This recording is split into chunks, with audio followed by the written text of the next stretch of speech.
So the big tax question is this: how do wealthy people keep their money working for them when selling their business, real estate, or other highly appreciated assets without paying hundreds of thousands to millions of dollars in tax? What if we, as business and real estate owners who have poured blood, sweat, and tears to growing our wealth, and who didn't hire expensive tax attorneys and CPAs to map out an exit strategy, knew their secrets? Instead of recreating the wheel, why can't we just model the way they deferred 30 to 50% in tax, paid off debt, funded their next business dream, and most importantly, leave a financial legacy to give to the causes we believe in most?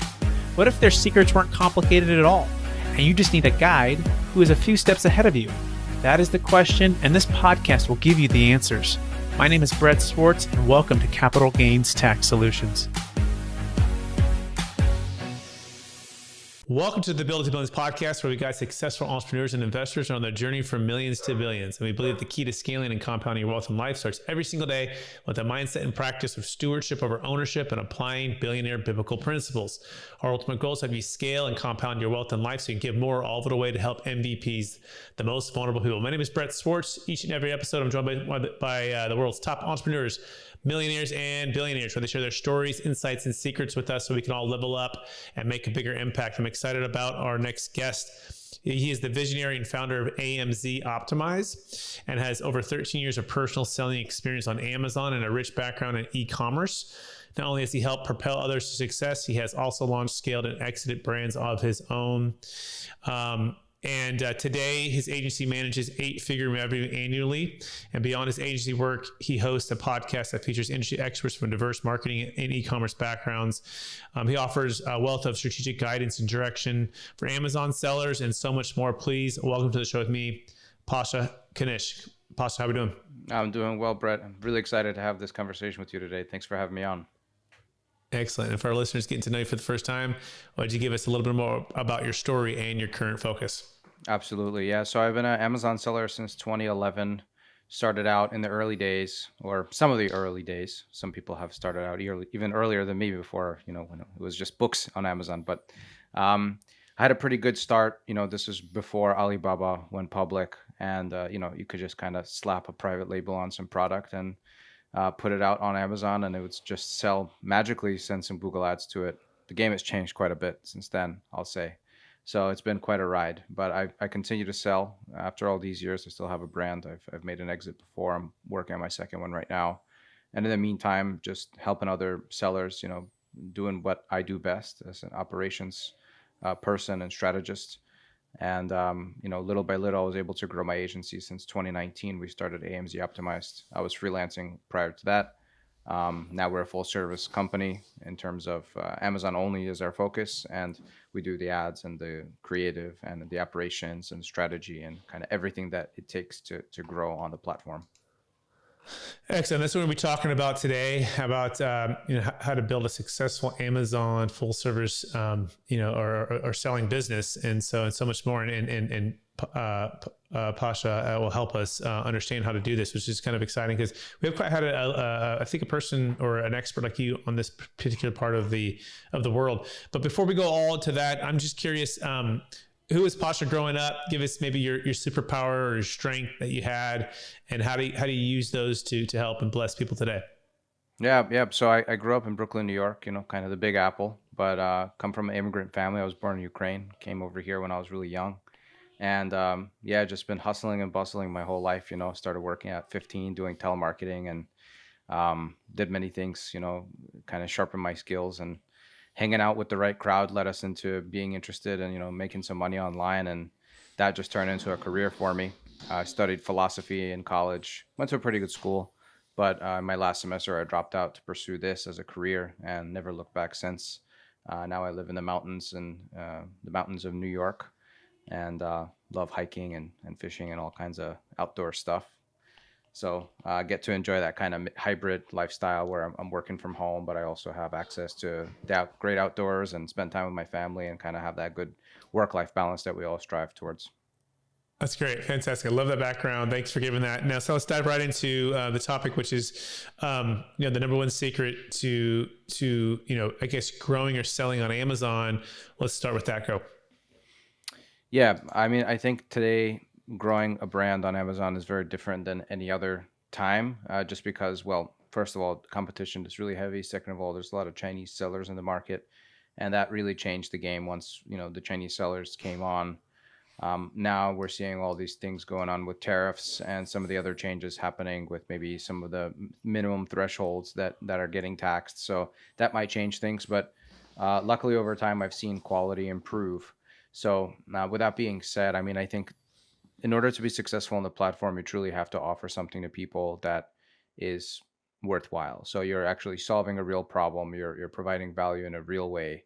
It's no longer just, let me find this steel spatula on Alibaba or some supplier in China or wherever in the world, and just put my logo on it, steelspatulas.com, and hope that it's going to sell. No, you really have to think outside the box. You really have to do your research. And luckily there's lots of tools and lots of things that you could do to determine what that unique selling position would be. And then from there, I think it's just about sourcing from the right place, making sure the economics work, making sure that there's a market fit.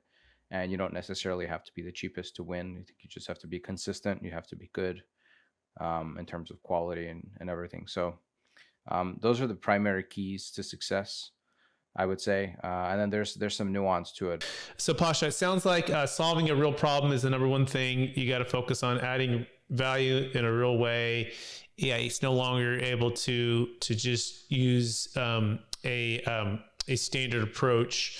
And then you said number two, you started to go on that, but I'm not sure if we caught it or not. But what's number two? Is it you said maybe sourcing in the right place? Can you walk us through that? Yeah, exactly. So sourcing in the right place in terms of really standing out and solving a problem that is both economical and realistic.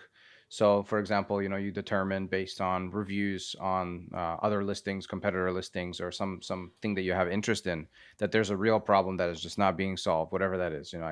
This is pretty high level, but if you're able to solve that problem and offer it at a price that people are willing to pay for, then that's essentially how you win. And then you add consistency to that. But sometimes that's not necessarily sourcing in one particular place. Traditionally people have gone to China for sourcing and for manufacturing, R&D. Now I think the market is kind of busted wide open in terms of many countries are catching up in terms of infrastructure. Tariffs are also incentivizing certain behavior, let's say, or buying patterns in other places. Excellent. Okay, great. What's secret number three then after that? After you've sourced the right place, you've solved a real problem, what's the next one? The next one is making sure that you're actually doing what you're supposed to be doing on the platform.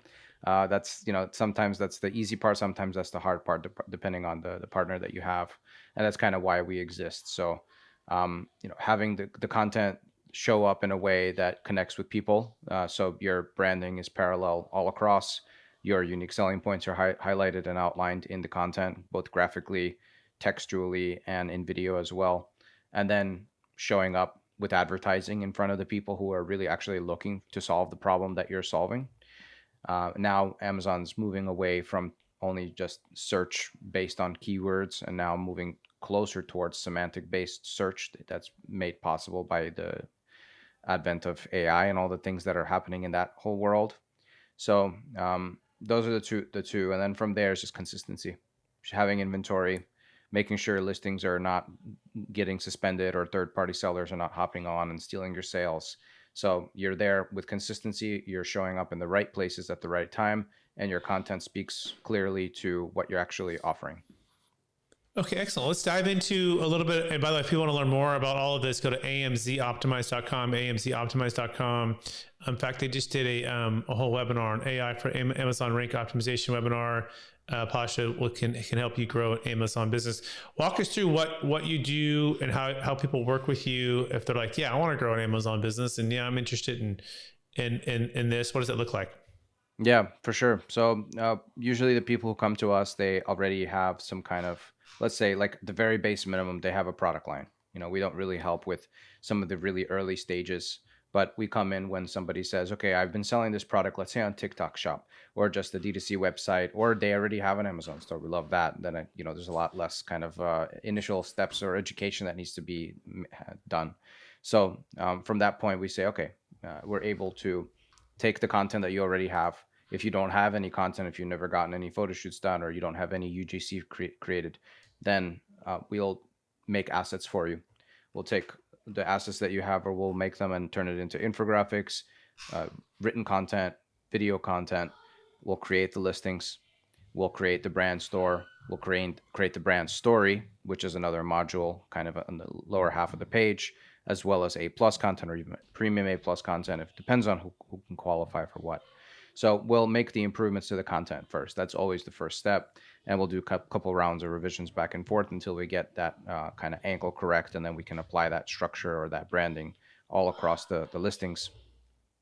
Once the content is done, then we'll move into advertising. Advertising is basically just looking for those winners. So sometimes people who sell on Amazon, they already have tons of data. They've been working with another agency, or they've been doing it themselves, or somebody's been helping them. So they have some data in their account that we can use and say, all right, we have this certain kind of structure or way that we manage and optimize and structure campaigns that works. So we're going to apply that formula to your account. And basically, we're just looking for keywords that are performing well and ways that we can scale on them. So we'll create campaigns that are singling out those targets that we know are working well. And then we'll move that into video campaigns and all these different pieces of real estate that we can kind of go after. Okay, so this is full service agency. Before we keep going on this, I do want to you touched on a couple of things that kind of stuck out for me. You talked about unique selling points, right? Graphically, textual, video. What do you feel like is the secret to simplifying your unique selling points? Maybe just in general, not just Amazon, but just for business and entrepreneurs who might be listening to this. I think at times the entrepreneur can get caught and too deep into their service or their product, and they don't simplify it, right? And then for you from the outside, you probably see this a lot. So what's the secret to helping those that you coach and that you consult to simplifying their unique selling, what they're offering? Yeah, I compare it to like Apple, right? Like one of the reasons why they did so well is because they took something that, especially at that time, was really complex and turned it into something that's very simple or easy to understand or easy to use. So I think it's that same type of concept where you know your product really well because you've been involved in R&D and you're like, kind of emotionally involved and technically involved, and you want to outline all these things, but you really have to put yourself in the shoes of the customer. And the customer is going through a process where they're looking to solve a problem on Amazon, and they're looking to solve it quickly. And they need to know exactly what is it that makes your product stand out versus competitors. And that's shown through a number of different things, not just the content, but also the reviews and the price. So if you have good reviews, the price works. Again, it doesn't have to be the cheapest. It has to work for the market. And it has to outline what are the top things that you're solving with the problem that's being faced. So you're not necessarily listing out the technical features, although the technical features might contribute to those unique selling points. But it's really, what are the pain points that are being addressed in order of relevancy and priority. And those are the things that we're doing in the infographics. We're making basically an infographic video showcasing the product being used, lifestyle photos, whatnot. Right now, we're experimenting a lot with some of these great AI tools out there, both for creating graphics and video. So simple as, take some photos with your phone of the product, and we can get that turned into lifestyle photos, which then become infographics. We'll have our editing team go in there and kind of highlight those elements. So that's what people are looking for. When you say lifestyle photos, what do you mean by that? Like you mean like people using it like in a day-to-day, thing kind of thing? What do you mean by that? Exactly. Like, let's say I'm selling a microphone. I'm not just going to have a microphone on a white background. I'm going to have a picture of you speaking into a microphone in a studio setting with a beautiful plant behind you and a book. All of these different elements that kind of put you into the shoes of this ideal, kind of situation. So that's good. Yeah. The product in action, being used, whatever it might be. Okay. That's great. And then you mentioned something about an AI tool, and then you make it to infographic. Bring that to life a little more. What do you mean by all that? Yeah, so sometimes people just don't have the money, or whatever. They haven't done a photo shoot to create those lifestyle photos. So many years ago, not even many, just maybe 2 years ago, it was that you really had to go out and like get a photographer and do, hire a crew, or get like rent a staged place and do all these photos to create that scenario. Like if you're selling a pair of shoes. You'd have to go put them or get somebody to put them on and go outside and be in all these different places and have a professional photographer taking it at the right angles with the right lighting. Not anymore. You're able to take photos with your phone. Just take your cell phone, shoot a couple pictures from different sides. You plug it into image generation model and give it a really specific prompt, and you're actually able to create very, very realistic photos that would mimic that of a photo shoot that you can then use to create infographics. Infographics being, we take that source image and then we edit it to put the branded text that highlight the unique selling point that we're trying to highlight. So some of that, I would really use the AI at this point really to make that kind of source image, not necessarily the infographic with the text. We still need a designer for that. That's sort of like the mix of like, the human and the robot kind of. I wouldn't trust AI entirely, but I'm sure you can get it done too if you're really good at prompt engineering, or maybe there's some models that are coming out now that can do that too. Excellent. Again, we're speaking with Pasha Knish. It's spelled Knish for the last name, PASHA for the first name. And you can go to amzoptimize.com, amzoptimize.com. Yeah, I think your niche is Amazon for sure, but I think the principles of what you're speaking on and even the technology in which you're speaking on can apply to any entrepreneur or business owner who's listening to this. I think that makes a lot of sense. What's the best way you're using, ChatGPT or AI?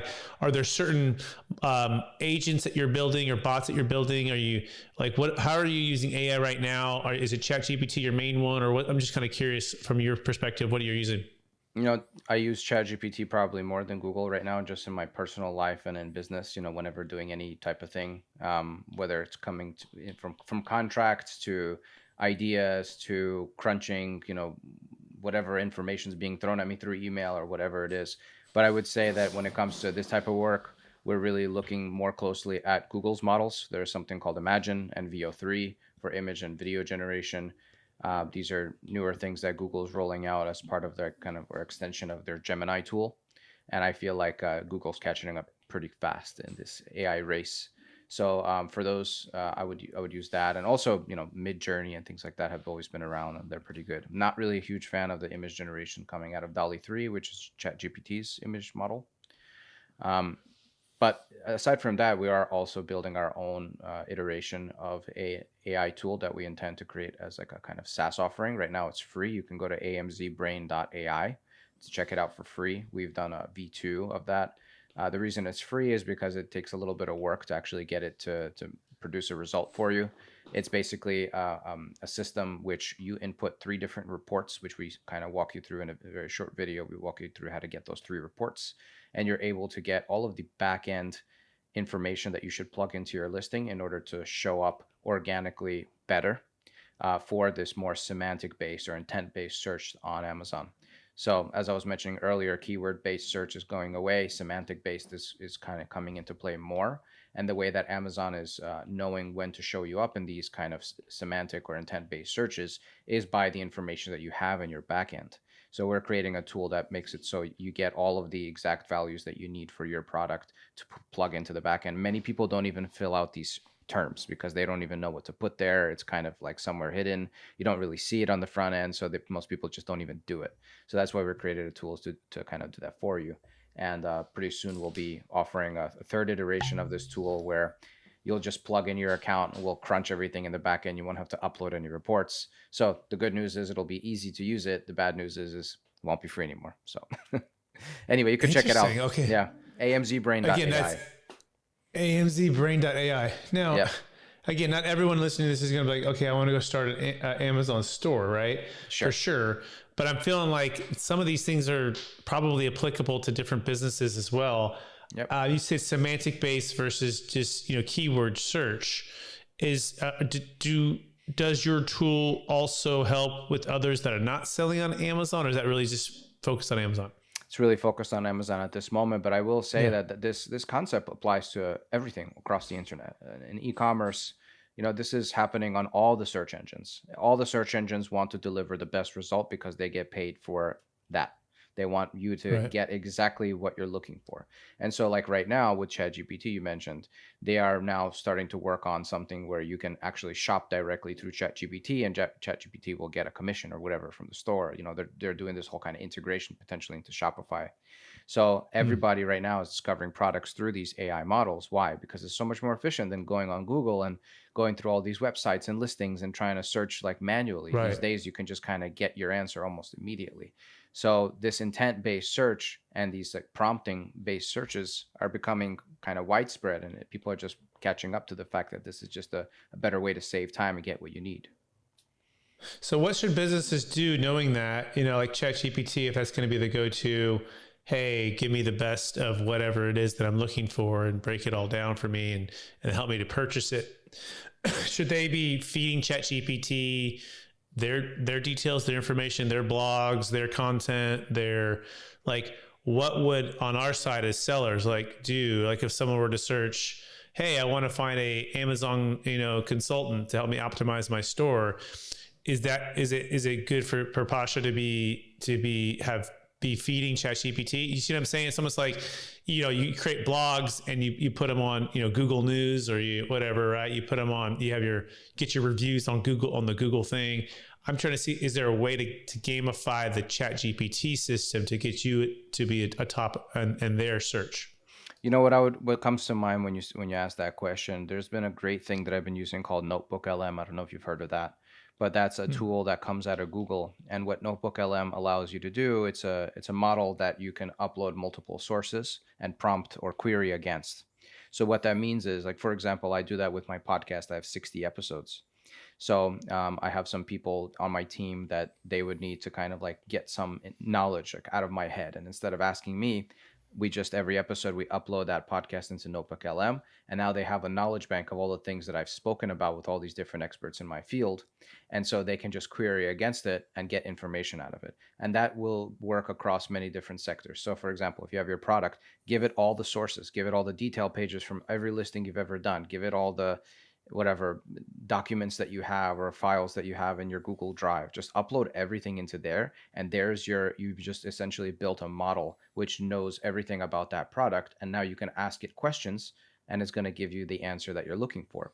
So I think that that's kind of what we're leading into with this whole AI thing, is like we're just going to have these models that we can communicate directly with. So instead of engaging with content as single pieces of content individually, now you just have a group that you can just have this interaction with. It's far more efficient. Oh, it makes perfect sense to me. And I guess the question becomes like certain things that are, you want to protect. And so maybe Notebook LM, you could be confidential, right?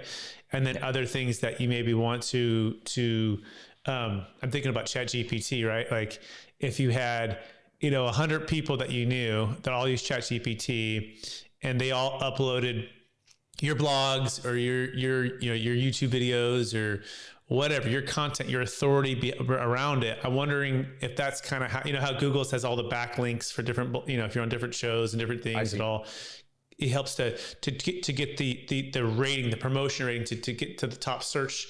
I'm just trying to figure that piece of it out, right? Is there a way to do that? But I do like the Notebook LM. That also is helpful. I see what you're saying. Yeah. And I have a friend who's kind of trying to solve that problem actually. What you're basically saying, because this is SEO 2.0, you're saying how do you show up in these AI search engines versus the Google search engine, right? How do you get ChatGPT to sell your product for you, essentially? Right. There it is. Yeah. Yeah. And so I think the way that you do that is very much how you used to do that, which is just having good SEO, showing up like, because where does ChatGPT look? They look at Google, right? They look at all the search engines, not only Google, but they're looking at the internet. And so if you're showing up and you're sending social signals, so, it's not just showing up on blogs, on your website, social media, what do people say on Reddit, it's looking at the internet. So if you can show up in all these different places and send the signal and give clarity and have consistency in the message, and you have good reviews and, then all of that information exists. When somebody asks a question, it's going to be like, oh yeah, I found this product. People on Reddit said this. Their Amazon reviews say that. It looks like this is a good match, and then they'll recommend you. I like that. By the way, any tips on Reddit? Like, I mean, do you as, your company, do you go and have a Reddit account or a business Reddit account or I don't even really know where to go on that. I know there's times when I search something on Reddit, but is there any kind of like strategy behind Reddit? There probably is. I can't say with 100% certainty. It's not something I'm specialized in, but we've experimented a little bit with that. I know a couple great SEO people, and they use Reddit a lot, even to the point where they would create something and then have other accounts that they kind of point to it to, like, respond to that thread, and then it gets higher up on the SEO. There's all this backlinking that you can do. So there's definitely people who are like specialists, and Reddit is what they do. And Reddit definitely has high authority on the internet. So I think it's a good move. Right. For Amazon in particular, there's kind of back and forth on how much impact it has, but I think always it has an impact. And I've even heard now Amazon is looking at your website to decide what kind of ranking to give you on their platform, which is bananas. It's never happened before, and the only reason they're able to do that is because of some of these new tools and technologies. Okay, again, we're speaking with Pasha, Knish, and you can find them by going to amzoptimize.com, amzoptimize.com. Okay, what haven't I asked you so far that I should ask you, and then we'll move on to the next part of the show. I mean, I think we covered a lot of it. Like I said, the basic is not just having good content and good ads. It's also just having inventory. This is the number one thing I see, and people overlook it all the time because it seems like an obvious one, but you'll be surprised how difficult it is sometimes to keep inventory in stock, especially if you're working with a company that's boosting your sales. You might not have enough runway, and then you run out of stock, you lose all the momentum and rank, and then you just start all over again. So having inventory is the most important thing, optimizing for inventory. So having a backup 3PL in the US, or using Amazon's warehouse and distribution service as like a secondary backup, which they'll automatically send that over to their FBA centers when you need inventory. That, I would say, is the last piece of this whole kind of puzzle. And then just having good compliance, making sure that your listing is in good standing. Good. Excellent. Let's move on to a couple things. You mentioned you had an exit. You might have some future exits. Part of what we do here at Built to Billions is our main business is Capital Gains Tax Solutions, which is actually building capital gains tax exit plans for those who are exiting massive businesses, Bitcoin, real estate, and they're looking for a flexible entrepreneurial way to invest those funds, either to their next business or diversify and be passive, or a mixture of both. But I'm curious, when you've exited, what's been your biggest frustration, especially because you're in New York? I'm originally from Taxifornia. What's been your biggest frustration as it pertains to capital gains tax? Well, I mean, I think it's the obvious one is just that they take all your money away, right? As soon as you're making that big exit, they'll take all your money. So nobody likes to do that. And, when I made my exit, I actually at that time, I sold my shares to my partners. And right now I'm working on an official exit where I'm actually selling the whole company to an acquirer. And it's a different kind of setup. I think tax-wise is probably the same. There's still long-term capital gains tax involved. And now I'm in a different position in my life just because I'm a homeowner and I have a family. Back then I was, had a girlfriend. That was it, not even a cat. So I'm in a very different position now, and I'm definitely thinking about estate planning, what to do with those funds, how to reroute them, opening up a trust, investing in crypto, investing in other maybe real estate purchases as like a secondary thing, Airbnb or whatnot. Yep. So naturally, when you're making that kind of exit, you want to preserve that capital as much as possible, especially with inflation. Yeah, so I might be your new best friend unless you've already figured this out. But I mean, most people haven't. They look at strategies that are pretty either old or archaic or kind of just very kind of put you in the box. So our strategy, what's really unique about it, first of all, done for about 30 years, thousands of transactions, but most people just never know about it. It's, so when you sell, let's say the state of New York and federal government, let's just estimate they're going to take 40%. So if you sell for 10 million, they're taking 4 million, right? If you sell for 100 million, they're taking 40 million, right? So it's massive amount of the proceeds are going to be crushed with tax. And so we build a plan where you can sell, but you sell it on an installment sale method with a trust. And so let's say you had the buyer lined up for 10 million bucks. And instead of selling directly to them and just taking all the cash and paying your 4 million in tax and having 6, you sell first to a trust who then sells it to the buyer. But the trust issues you a promissory note for 10 million and the buyer buys it for 10 million. So the buyer's out of the equation, and the trust bought and sold for the same price. So there's no tax on the trust level. And you're in an installment sale method, meaning you become the seller. And we set that interest rate of, 8, 9, 10% or something like that. Let's say it's 9%, and the full 10 million could be invested.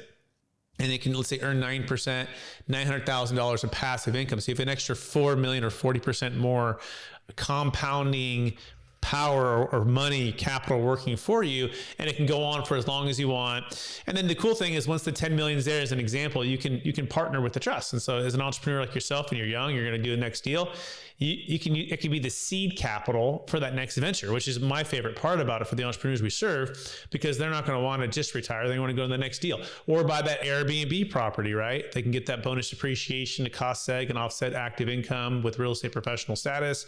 There's a whole thing on this, right? But the key is you have to set it up before you exit, and then you have to have it in place so that you don't have what's called constructive receipt. So I'm wondering, have you ever heard of anything like that before when it comes to capital gains tax exit planning and having that kind of flexibility? I've heard of some things like that before, but specifically to get ready for an exit, I haven't explored that actually too much. And like I said, I'm ready for my exit, so I think that's a good way to do it. So you're saying that you have to actually set up that trust ahead of time. And is there some kind of waiting period? So like, let's say I'm in talks and I'm about to receive an LOI.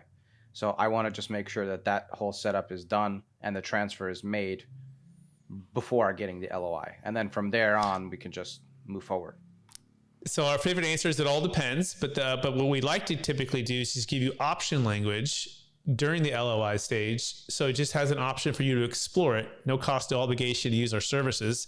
But did you go down the road? Because these sales can take, 90, 180 days. They can take a year to close some of these larger transactions for M&A, big business sales.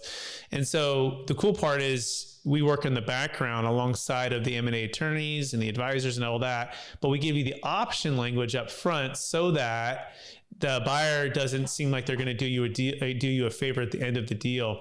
And so, and then we can also build everything up. But technically the IRS, they want to make sure that you were doing planning before what's called constructive receipt. Constructive receipt basically means that there's a binding commitment from the buyer and seller, which means the deal is basically a done deal. LOI stage, they're still doing due diligence, even APA or PSA or SPA, which is basically a purchase agreement that's in contract. Even during those times, there's still time. But on the best case scenarios is we meet with folks like yourself while they're, 30, 60, 90 days away from some kind of transaction or some kind of contract. And then we give them option language to explore it.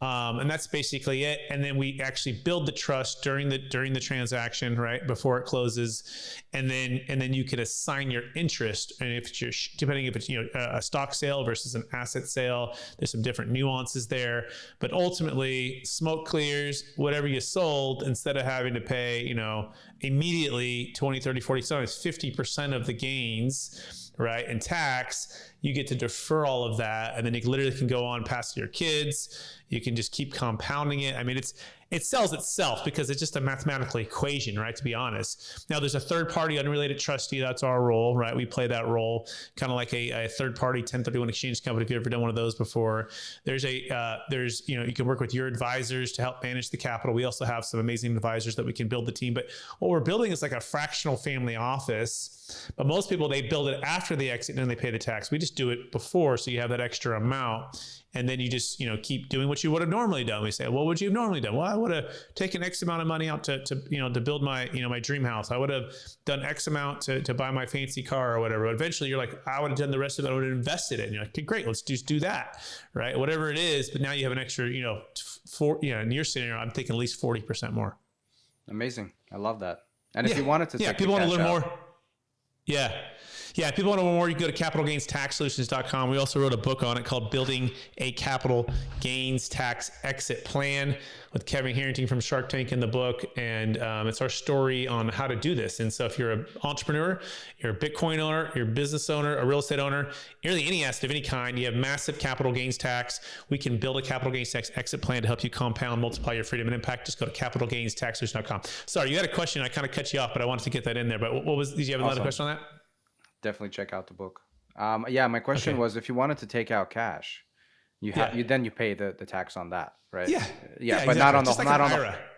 Okay. Not on the whole amount. But yeah. So if you had 10 million in there and you knew you wanted $1 million for your personal stuff, personal home, something that you're just consumption based, you pay your tax on that million, the other 9 million can defer. And likewise, it's the same thing, the same concept. You only pay tax as you receive payments from the trust, and the trust can defer payments for a period of time. So we have certain clients that are like, hey, I'm making a bunch of income and I don't necessarily need or want the income for the next couple of years. Can I delay payments? And the answer is yeah. So you can defer the cap gains tax and the income tax, and then you'll only pay tax as you receive payments back. And at the trust level, what's cool about it is typically operates like an IRA, meaning it doesn't pay any tax at its level, generally speaking, because it's able to expense what it owes to you. So it's a very elegant, efficient model that is typically only taxed as you receive payments back. And then we build in other things too to help you with your taxes. So we have a saying, we say tax flow, not just cash flow. It's usually the shirt I'm wearing. And most people will just focus on a cash flow mindset. They don't have a tax flow mindset, especially when they exit, because they're like, gosh, they're just focusing on getting the thing across the finish line. And so they're just like, I just want them to close, but they're counting it after tax. I'm like, but there's a better way. You could still get across the finish line and have an extra, 20, 30, 40, 50%. And so they're blown away. So anyways, enough about that. I appreciate you kind of diving in on that, and maybe we can work together. We'll see. So that being said, you ready for the lightning round? Yeah, let's do it. All right. Knowing what you know now, if you go back to your 20-year-old self, what's the one gold nugget make sure to tell yourself to do? Invest your money a little bit more wisely. I think I like many 20-year-olds, I think I blew it all on fun experiences, which is also important. But you were talking about Bitcoin. I was buying Bitcoin at $150, man. So I think that's an easy one to be like, don't sell the Bitcoin, but. Right. Yeah. Okay. That's a good one. It's a good one. Question number 2, what's the number one book you recommended or gifted the most in the past year? Rich Dad, Poor Dad is my favorite book of all time. Mm-hmm. In terms of books I read in the last 1 year, to be honest, I stopped reading books recently. So I haven't read any books in the last year or two. But most of my reading just happens through the internet or, things I'm interested in, just kind of researching and all that. Awesome. Question number, by the way, I love Rich Dad, Poor Dad. Amazing book. Next question. What are you most curious about right now? Definitely AI. I think that's the thing that's growing the most. I've been researching and listening to some of the engineers coming out of Google and what they're doing just with math and physics and all of the scientists kind of exploring physics using AI. And it's just so fascinating to me. It's just even beyond e-commerce and what we're doing with images and video, just like into how this is moving the world forward. It's just something I'm extremely fascinated by. And I think many of us are. 100%. Next question. Number one leadership quote or theme that you strive to live by? I think, I don't know if it's a quote, but definitely you have to have integrity with anything that you do. So anything that you're teaching or preaching, you have to actually action on it and be that.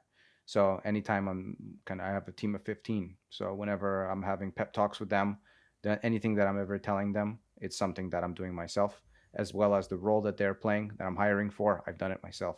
So I think it's important to just, practice what you preach. Yeah. I love it. And then the next question, actually, it's just the last question. We'll just wrap it up here. After all your success, helping all the people you've helped and building the business you've built, what's the best way that you keep a mindset of stewardship over ownership? Well, I just always have in the back of my mind that I don't want it to sound too heavy or anything, but, we go into the grave with nothing, right? We go naked like we came into this world. And so I'm just aware of my own mortality and the fact that I'm here for a limited time. So I'm just really trying to leave behind a good footprint. And so I try to implement that across all the work that I do, whether it's in business or in family or in friendship or relationships or anything. So I think as long as we keep that mindset, then we can be good people and do good things. Amazing. Pasha, Knish, I want to just thank you for being on the show, sharing tons of wisdom, insight, and just details on AI, on building Amazon businesses, on even just business insight. I want to encourage you to keep using the gifts and talents that you've been given to bless others and help people on their journey to building Amazon businesses. And for our listeners who want to get in touch with you, can you remind them one last time what's the best place for them to find you? Yep. amzoptimize.com. Email me, Pasha at amzoptimize.com. You can check out our free tool if you're already an Amazon seller. It's called amzbrain.ai. You can find me on LinkedIn, DM me there. We have Agency Operators Podcast if you want to check that out on YouTube or on Spotify or Apple or whatever. So it's pretty easy to find me. Awesome. Thanks, Pasha. I also want to thank all of our listeners for listening to another episode of the Build to Millions podcast. We're also streaming on Capital Gains Tax Solutions podcast and YouTube channels as well. Hey, we're on this journey with you to scale from millions to billions so we can give more all the way to help MVPs, the most vulnerable people. My name is Brett Swarts. I want to encourage you to take action today. Hey, you may be building an Amazon business and you need to get with Pasha, or you know someone else who might want to do this or is doing it, and you can help them, encourage them, and share this with them. Also, you might be exiting, like Pasha might be exiting a large business, Bitcoin, real estate, or know someone else. Who do you know that we should know? Please keep us in mind and share it, or just take action today. If that's you, go to capitalgainstaxsolutions.com if you're looking to exit and want to build a plan. Appreciate everyone listening or watching out there. We'll talk to you all real good again real soon. Bye now. You have just listened to another information-packed episode of Capital Gains Tax Solutions with Brett Swarts. We hope you enjoyed today's show and found it helpful. Visit capitalgainstaxsolutions.com to access the show notes and to access more resources.